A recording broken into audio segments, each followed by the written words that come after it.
ഇത് ഒരു ജയിലാണെന്ന് ഞാൻ പറയുകയാണെങ്കിൽ നിങ്ങൾ ഇത് വിശ്വസിക്കുമോ? കാരണം നമ്മുടെ നാട്ടിലൊക്കെ ജയിൽ എന്ന് പറയുമ്പോൾ ഒരു റൂം ഉണ്ടാവും, അതിലൊരു കുറ്റവാളി ഉണ്ടാവും. പക്ഷേ ഞാൻ ഇന്ന് കാണിക്കാൻ പോകുന്ന ജയിലുകൾ ലോകത്തിലെ ഏറ്റവും അപകടകരമായ ജയിലുകളാണ്. നിങ്ങൾ എവിടെയും കാണാത്ത അല്ലെങ്കിൽ നിങ്ങൾ എവിടെയും കേൾക്കാത്ത ജയിലുകളിനെ കുറിച്ചിട്ടാണ് ഞാൻ ഇന്നത്തെ ഈ വീഡിയോയിൽ പറയാൻ പോകുന്നത്. സോ അതുകൊണ്ട് മനക്കട്ടിയുള്ളവർ മാത്രം ഈ വീഡിയോ അവസാനം വരെ കാണാൻ ശ്രമിക്കുക.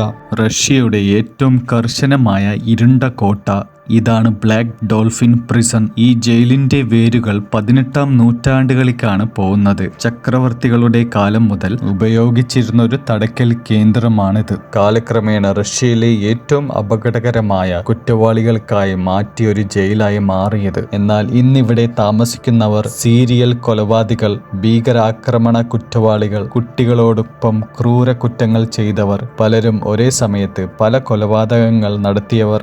ഓരോ തടവുകാരന്റെയും ശിക്ഷ ജീവപര്യന്തമാണ്. ഒരു പുതിയ തടവുകാരൻ എത്തുമ്പോൾ അവനെ നഗ്നനായി പരിശോധിക്കുന്നു, അവന്റെ വസ്ത്രം മാറ്റി യൂണിഫോം ഇടുന്നു. അവനെ സെല്ലിലേക്ക് കൊണ്ടുപോകുമ്പോൾ കണ്ണ് കെട്ടിയിട്ടായിരിക്കും കൊണ്ടുപോകുന്നത്. കൈകൾ പിന്നിൽ കെട്ടിയ നിലയിലായിരിക്കും. ശരീരം മുന്നോട്ട് ചായ്ച്ചു നടക്കണം. അവന്റെ പിന്നിൽ ഗാർഡുകൾ 2 വശങ്ങളിൽ ഉണ്ടാവും. ഇതെന്തിനാണ് ഇവർ ഇങ്ങനെ ചെയ്യുന്നത് എന്ന് വെച്ചാൽ ആ കുറ്റവാളി മതിലുകൾ കാണാൻ പാടില്ല, വഴികൾ മനസ്സിലാക്കാൻ പാടില്ല, സ്ഥലത്തിന്റെ രൂപം അറിയാൻ പാടില്ല. ബ്ലാക്ക് ഡോൾഫിനിൽ ഓരോ സെല്ലിലും സാധാരണ 2 തടവുകാരാണുള്ളത്. ചെറിയ മുറി, ഇരുമ്പ് കിടക്ക, ഒരു മേശ, പിന്നെ ഒരു സ്റ്റൂളും. കിടക്ക രാവിലെ മടക്കി വെക്കണം. പകൽ മുഴുവൻ ഇരിക്കാനോ കിടക്കാനോ പാടില്ല, നിൽക്കുക മാത്രം ചെയ്യണം. അല്ലെങ്കിൽ ചെറിയ സ്റ്റൂളിൽ നേരെ ഇരിക്കണം. ഭിത്തിയിലേക്ക് നോക്കിക്കൊണ്ടിരിക്കണം. സംസാരിക്കാൻ പാടില്ല, ചിരിക്കാൻ പാടില്ല. TV ഇല്ല, റേഡിയോ ഇല്ല, പുസ്തകങ്ങൾ മാത്രം. ഇവിടെ രാവിലെ 6 മണിക്ക് ലൈറ്റുകൾ തെളിയും. തുടർന്ന് പരിശോധന ചെയ്യും. ഓരോ ദിവസവും പലതവണ സെല്ലിൽ പരിശോധന ചെയ്യും. കൈകൾ പിന്നീട്ട് കെട്ടിയിട്ട് കണ്ണ് താഴോട്ടാക്കിയിട്ട് അവനെ പുറത്തേക്ക് കൊണ്ടുപോകും. പ്രതിദിനം ഏകദേശം 90 മിനിറ്റ് ചെറിയ കോൺക്രീറ്റ് യാർഡിൽ നടക്കാൻ അനുവദിക്കും. ആകാശം കാണാം, പക്ഷേ മതിലുകൾക്കപ്പുറം ഒന്നുമില്ല. ഇവിടുത്തെ ഭക്ഷണം എന്ന് പറയുന്നത് വളരെ ലളിതമാണ്. സൂപ്പും റൊട്ടിയും കഞ്ഞി പോലെയുള്ള ഭക്ഷണം. കാലറീസ് കണക്കാക്കി നൽകുന്നു. കുടുംബം അയക്കുന്ന പാർസലുകൾ വളരെ പരിമിതമാണ്. ബ്ലാക്ക് ഡോൾഫിനിൽ ഓരോ തടവുകാരനെയും 24 മണിക്കൂർ നിരീക്ഷണത്തിലാണ്. ഇവിടെ ക്യാമറകളുണ്ട്. ഇരുമ്പ് വാതിലിൽ ഒരു ചെറിയ ജനൽ മാത്രമായിരിക്കും ഉണ്ടാവുന്നത്. ഗാർഡുകൾ പെട്ടെന്ന് വാതിൽ തുറന്ന് പരിശോധിക്കും. ഇവിടെ സ്വകാര്യത എന്ന വാക്ക് അർത്ഥശൂന്യമാണ്. ഇവിടെ ശാരീരിക പീഡനം കുറവാണ് എന്ന് അധികൃതർ പറയുന്നു. പക്ഷെ മാനസിക സമ്മർദ്ദം കൂടുതലാണ്. നിശബ്ദത, ഒറ്റപ്പെടൽ, അവസാനമില്ലാത്ത ദിവസങ്ങൾ. ചിലർ വർഷങ്ങൾക്ക് ശേഷം അവരുടെ മനസ്സ് തകർന്നു. ബ്ലാക്ക് ഡോൾഫിന്റെ ആശയം വളരെ ലളിതമാണ്. ഇവിടെ എത്തിയവർക്ക് സമൂഹത്തിലേക്ക് തിരികെ പോകാൻ യോഗ്യമല്ല. അതുകൊണ്ട് ഇത് പുനരധിവാസ കേന്ദ്രവുമല്ല.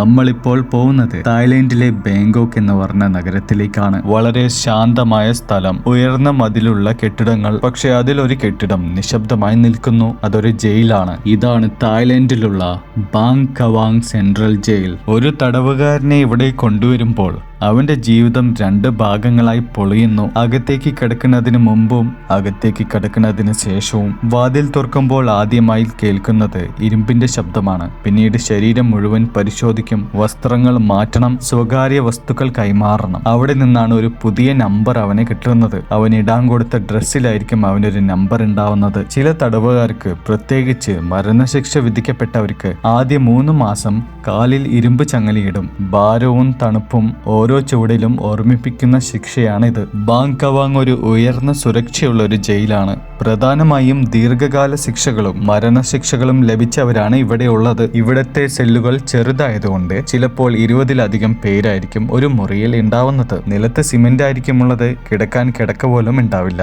ഇവിടെ സ്വകാര്യതയില്ല. ഒരു ചെറിയ തുറന്ന കോണിലായിരിക്കും അവർക്ക് കഴുകാനും ബാത്റൂമിൽ പോകാനുമുള്ള സ്ഥലം. അതും എല്ലാവരുടെ മുന്നിൽ തന്നെ ആയിരിക്കും. രാവിലെ 4:30-ക്കാണ് ഇവർക്ക് ആദ്യത്തെ ഭക്ഷണം കിട്ടുന്നത്. ഭക്ഷണത്തിൽ അരിയും കുറച്ച് പച്ചക്കറിയും ആയിരിക്കും. കുടുംബം പണം അയച്ചാൽ ക്യാൻറ്റീനിൽ നിന്ന് അധികം വാങ്ങാനും കഴിയും. അല്ലെങ്കിൽ ഈ സാധാരണ അരിയും പച്ചക്കറിയുമാണ് അവർ കഴിക്കുന്നത്. ബാങ് കവാങ് പ്രത്യേകിച്ച് അറിയപ്പെടുന്നത് മരണശിക്ഷ വിഭാഗം കൊണ്ടാണ്. മുമ്പ് വെടിവെപ്പ് സംഘത്തിലൂടെ ശിക്ഷ നടപ്പിലാക്കിയിരുന്നു. പിന്നീട് മാരക ഇഞ്ചക്ഷനായി മാറി. ബാങ് കവാങ്ങിൽ വിദേശികളും തടവുകാരായി കഴിയുന്നുണ്ട്. പ്രധാനമായും മയക്കുമരുന്ന് കേസുകൾ. ഇവിടെയും രോഗങ്ങൾ പടരാറുണ്ട്. ചികിത്സ വളരെ പരിമിതമാണ്. ആശുപത്രിയിലേക്ക് മാറ്റണമെങ്കിൽ അനുമതി വേണം.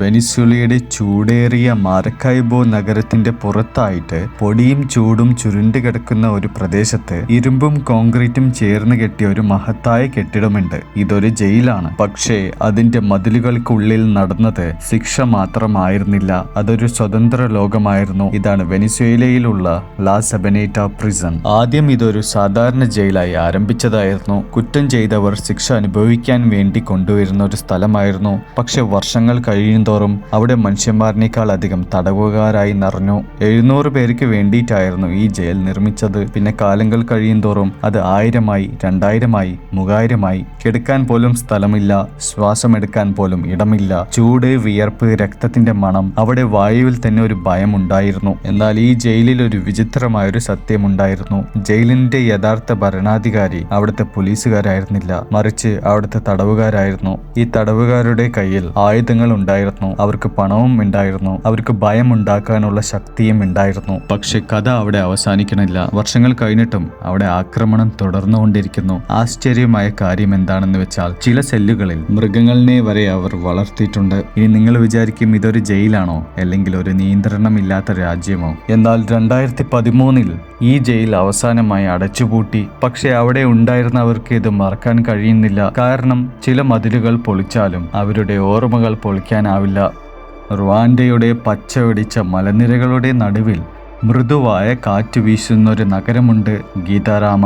പക്ഷെ ആ മനോഹര കാഴ്ചകളുടെ പിന്നിൽ ഒരു കാലത്ത് ലോകത്തെ ഞെട്ടിച്ച ഒരു സ്ഥലമുണ്ടായിരുന്നു. ഇതൊരു സാധാരണ ജയിലിന്റെ കഥയല്ല, ഇത് മനുഷ്യൻ എത്രത്തോളം തകർന്നു പോകാം എന്നതിനെ കുറിച്ചിട്ടുള്ള കഥയാണ്. ഇതാണ് റുവാൻഡയിലുള്ള ഗീതാരാമ പ്രിസൺ. 1994-ൽ റുവാൻഡയിൽ കൊലപാതകങ്ങൾ പടർന്നു. 100 കണക്കിന് 1000 കണക്കിന് ആൾക്കാർ കൊല്ലപ്പെട്ടു. അതിനുശേഷം രാജ്യം മുഴുവൻ സംശയവും കുറ്റാരോപണങ്ങളും നിറഞ്ഞു. ആ കാലഘട്ടത്തിൽ ഗീതാരാമ സെൻട്രൽ പ്രിസൺ ഒരു കെട്ടിടമായിരുന്നില്ല, അതൊരു മനുഷ്യ സമുദ്രമായി മാറി. 400 പേർക്ക് വേണ്ടിയിട്ടായിരുന്നു ഈ ജയിൽ നിർമ്മിച്ചത്. പക്ഷെ വർഷങ്ങൾ കഴിഞ്ഞപ്പോൾ അത് 7000-ലധികം ആളുകൾ നിറഞ്ഞു. ചിന്തിക്കപ്പെടേണ്ട കാര്യം എന്താണെന്ന് വെച്ചാൽ സാധാരണ ഒരു ജയിലിൽ ഒരു റൂമിൽ ഒരാളായിരിക്കും ഉണ്ടാവുന്നത്. പക്ഷെ ഇവിടെ ഒരു ചെറിയ റൂമിൽ 100 കണക്കിന് ആളുകളാണ് ഒരുമിച്ച് കഴിയുന്നത്. പിന്നെ പോരാത്തത് അവർക്ക് നിൽക്കാൻ പോലും സ്ഥലമില്ല. എന്തിനു പറയണ, താഴെ നിലത്ത് കിടന്നുറങ്ങാൻ പോലും അവർക്ക് സ്ഥലമില്ല. എന്നാൽ ഈ ജയിലിലുള്ള പല തടവുകാർക്കും വിചാരണ നടത്തിയിട്ടില്ല. ചിലർ കുറ്റം ചെയ്തവരായിരിക്കാം, എന്നാൽ ചിലർ നിരപരാധികളായിരിക്കാം. പക്ഷെ മതിലുകൾക്കുള്ളിൽ എല്ലാവരും ഒരേപോലെയായിരുന്നു. ഈ ജയിലിൽ ദിവസേന അഴുക്കും രോഗങ്ങളും പടർന്നുകൊണ്ടിരിക്കുന്നു. ഇത് കാണുമ്പോൾ നിങ്ങൾ ചോദിക്കും, ഇതൊരു ശിക്ഷയാണോ, അല്ലെങ്കിൽ പതുക്കെ മരണത്തിലേക്കുള്ള ഒരു വഴിയോ? അവിടെ ഗാർഡുകളെല്ലാം ഉണ്ടായിരുന്നു, പക്ഷെ നിയന്ത്രണം ഒന്നും ഉണ്ടായിരുന്നില്ല. രോഗങ്ങൾ ദിവസം തോറും പടർന്നുകൊണ്ടിരിക്കുന്നു, പക്ഷെ ചികിത്സയൊന്നും അവർക്ക് കിട്ടുന്നില്ല. മരിച്ചവരിനെ പുറത്തേക്ക് കൊണ്ടുപോകുന്നത് ഒരു പതിവായ കാഴ്ചയായി മാറി. ഈ ജയിലുകളൊക്കെ കാണുമ്പോൾ നമ്മൾക്ക് നമ്മുടെ കേരളത്തിലുള്ള ജയിലുകളിനെയാണ് ഓർമ്മ വരുന്നത്. കാരണം കേരളത്തിലുള്ള ജയിലുകൾ പ്രതികൾക്ക് വളരെ സുഖമുള്ള ഒരു ജയിലാണ്. കഴിക്കാൻ ബിരിയാണി, പൊറോട്ട, ചപ്പാത്തി എന്ന് പറഞ്ഞ നല്ല നല്ല ഭക്ഷണങ്ങൾ, കുടിക്കാൻ നല്ല വെള്ളം, അങ്ങനെ പലതരം കാര്യങ്ങൾ. നിങ്ങളുടെ കാഴ്ചപ്പാടിൽ ശരിക്കും ജയിൽ എന്ന് പറയുമ്പോൾ എങ്ങനെയായിരിക്കണം? ഇതുപോലെ ക്രൂരമുള്ള ഒരു ജയിലായിരിക്കണോ, അതോ നമ്മുടെ കേരളത്തിലുള്ള പോലെ വളരെ മനോഹരമായ ഒരു ജയിലായിരിക്കണോ? കമന്റ് ചെയ്യൂ. വീഡിയോയുടെ അവസാനം വരെ കണ്ടതിൽ വളരെ നന്ദിയുണ്ട്. ഇതുപോലത്തെ വേറെ കുറെ വീഡിയോസ് കാണാൻ നമ്മുടെ ചാനൽ സബ്സ്ക്രൈബ് ചെയ്യുക.